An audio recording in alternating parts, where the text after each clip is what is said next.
Setelah dari permainan pertama, para korban eliminasi akan diletakkan di peti mati. Terlihat ada yang masih hidup namun tetap dibakar. Kemudian, para pemain yang tersisa didatangi oleh para penyelenggara. Terlihat penurunan jumlah peserta yang awalnya 456, sisa 201. Namun, karena menurut mereka ini sudah di luar nalar dan sangat tidak manusiawi, maka mereka memutuskan untuk menyudahi permainan ini lewat pemilihan suara, sesuai dengan yang tertera di peraturan. Para pemain dibuat kaget dengan hadiah uang yang diberikan jika mereka berhasil. Totalnya ternyata ada 45,6 miliar won. Akan tetapi, mereka bisa mendapatkan 45 miliar won ini jika mereka berhasil memenangkan sampai ke permainan yang keenam. Namun, jika mereka memutuskan bersama untuk menyudahi permainan, maka uang yang sekarang sudah terkumpul sebanyak 25 miliar won akan terpecah untuk para korban eliminasi sebelumnya. Satu korban dapat 100 juta untuk keluarga mereka. Voting suara pun dimulai. Anehnya, mereka semua justru berubah pikiran karena nominalnya sangat besar. Dan jika permainan batal, mereka tidak mendapatkan apa-apa dan kembali kehidupan suram mereka.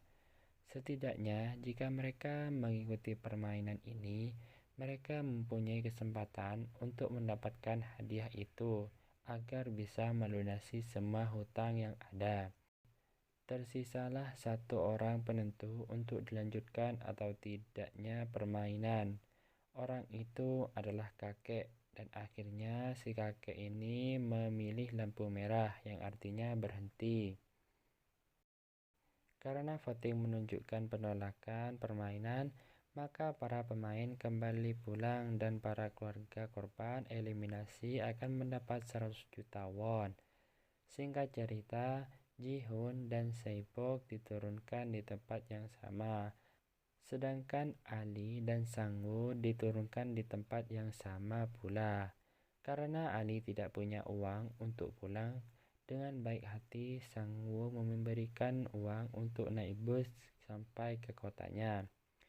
Keesokan harinya, Gi-hoon melaporkan kejadian itu ke kantor polisi. Namun, ternyata para polisi tidak percaya semua karena menurut mereka Gi-hoon tidak mempunyai bukti yang konkret.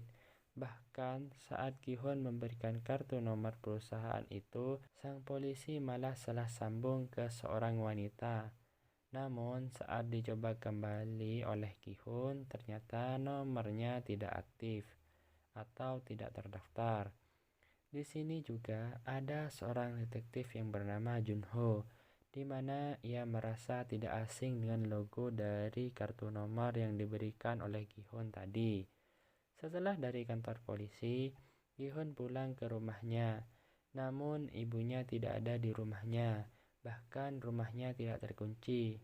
Karena merasa curiga, ia pun mencari ibunya itu dan tak sengaja bertemu dengan Sang-woo.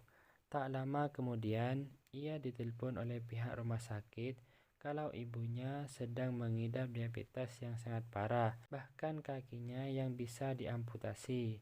Maka dari itu, Gi-hoon sepertinya akan berusaha keras untuk mencari uang agar tidak menjadi beban orang tuanya lagi. Sedangkan di sisi lain, detektif Junho ini semakin lama semakin curiga dengan motif kejahatan yang diceritakan oleh Gi-hoon tadi di kantor polisi.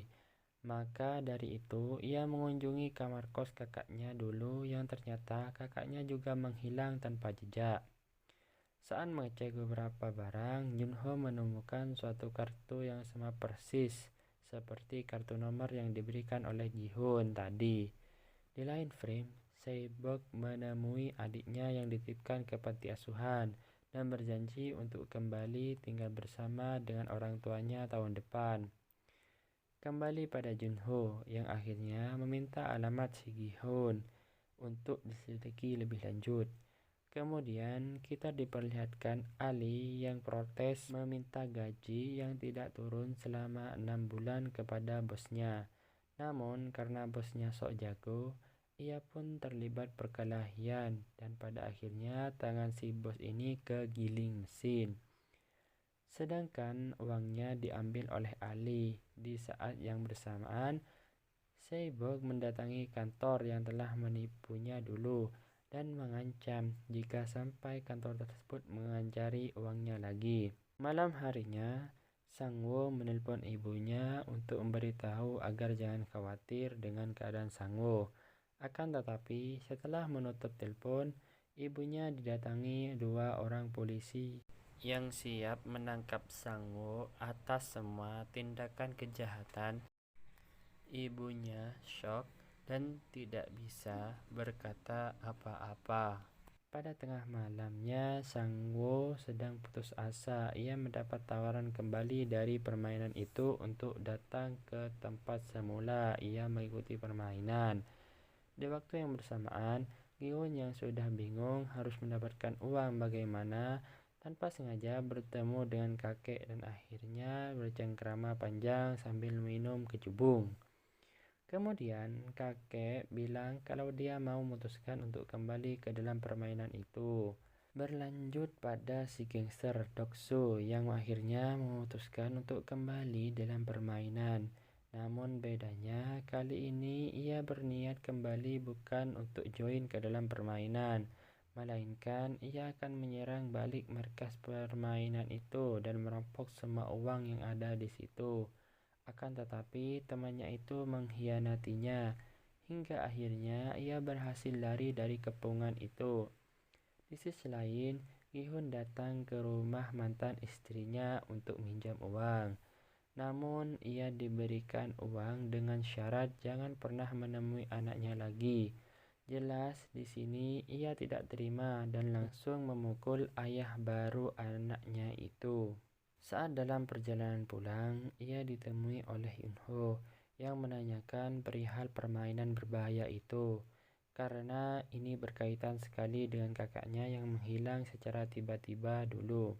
Namun, Jiho mengabaikan Junho, hingga akhirnya saat ia sampai di rumah, ia menemukan kartu nomor penawaran dari permainan itu.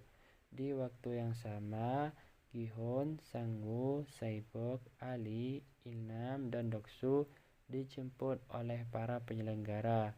Namun faktanya saat Gihon dijemput, mobil itu diikuti oleh Junho, sedangkan Cyborg ternyata tidak terbius total.